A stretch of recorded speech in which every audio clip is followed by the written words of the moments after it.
కూడా ఇచ్చి మిమ్మల్ని ఆదుకుంటానని చెప్పి కూడా నేను మీకు తెలియజేస్తున్నా. ఎవరైనా తోపుడు బండ్లు పోయింటే 10,000 15,000 ఖర్చు పెట్టి కొత్త బండ్లు పూర్తి ఖర్చుతో ప్రభుత్వం మీకు సరఫరా చేసే బాధ్యత కూడా తీసుకుంటాం. అది కూడా ఆధునికమైన బండ్లని మీకు ఇప్పించే బాధ్యత మాది.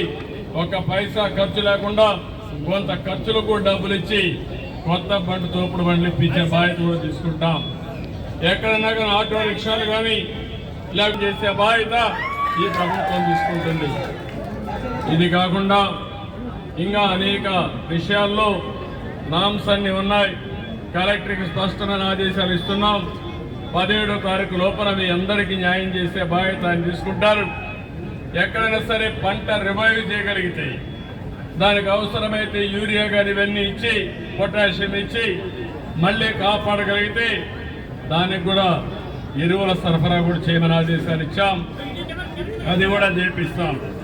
ఇది కాకుండా ఈ ప్రాంతంలో మళ్ళీ చూస్తే ఏలేరు ఎప్పుడు ఎక్కువ నీళ్లు వచ్చినా భవిష్యత్తులో మళ్ళీ వరదలు రాకుండా ఏం చేయాలో అవన్నీ చేస్తాం. దీనికి కావలసిన ఆధునీకరణ నేను ఒకటే హామీ ఇస్తున్నా. 1 ఎకరా పొలం కూడా ఎండడానికి వీలు లేదు.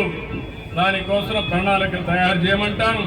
తయారు చేసి తప్పకుండా అవన్నీ చేసి ఈ ప్రాంతాన్ని కాపాడే బాధ్యత ఎన్డీఏ ప్రభుత్వం తీసుకుంటామని మీ అందరికీ హామీ ఇస్తున్నా.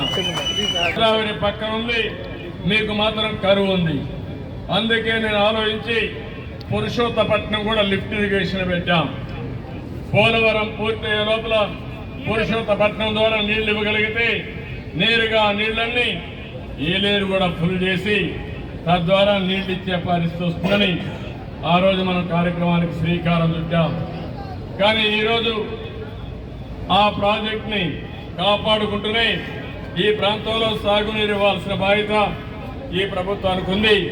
దానికి కూడా శ్రీకారం చుడతామని తెలియజేస్తూ ఏదేమైనా మీ కష్టాలన్నీ చూశాను. చాలా బాధేస్తుంది. ఓసారి వరదలు మనం కంట్రోల్ చేయలేం, తుఫాన్ని మనం నియంత్రణ చేయలేం. కానీ తుఫాన్ వచ్చినప్పుడు మానవతా దృక్పథంతో ప్రభుత్వం పనిచేయాల్సిన అవసరం ఉంది. అందుకే ఎవ్వరికి ఇబ్బంది జరగకుండా ఏమేం చేయగలుగుతాం అన్ని చర్యలు తీసుకున్నాం. అంతేకాకుండా ప్రతిరోజు నేను కూడా టెలికాన్ఫరెన్స్ తీసుకుని కలెక్టర్ గారికి స్పష్టమైన ఆదేశాలు ఇచ్చాం. కలెక్టర్లు అందరూ కూడా ఒకరని చెప్పను కానీ ఇక్కడ షణ్మోహన్ ఉన్నారు, అందరూ కలెక్టర్లు రాత్రి పగళ్ళు పనిచేశారు. ఎక్కడ కూడా ఎవ్వరికి ఇబ్బంది లేకుండా చేశారు. ఎప్పుడైనా సరే మంచి చేసిన వాళ్ళని మనం కూడా అభినందించాలి. అటు రాజకీయ నాయకులు, ప్రజాప్రతినిధులు, ఇంకో పక్క అధికార యంత్రాంగం సమర్థవంతంగా పనిచేసింది కాబట్టి మీకు కొంతవరకు ఇబ్బందులు తగ్గాయి.